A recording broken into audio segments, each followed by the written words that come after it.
SUAPP AIR. Custom options. In the top right corner of the SUAPP AIR interface, you'll find Preferences. Here you can customize settings based on your personal workflow and habits. Under Personalization, you can set the interface language, the default contrast slider position, the render style library layout, the initial render style, and the version of creative editing. These settings will be saved, so everything is ready the next time you open SUAPP AIR. Under Usage Habits, if you are comfortable writing prompts, you can enable free prompt mode. With this enabled, the prompt input will default to free text mode.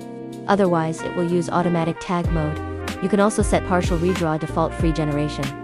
If you're not familiar with this feature, you can check previous tutorial videos. Lock prompt when switching history. Keeps the last prompt unchanged when switching between results. For Save Image Ultra HD mode, different modes apply different enhancement effects. An image enhancer. When saving images in Ultra HD, SUAPP AIR will re-render the image using ultra high resolution enhancement. You can choose your preferred Ultra HD save mode to match your usual needs. Finally, you can also customize file naming rules based on your personal habits. Go ahead and try it out.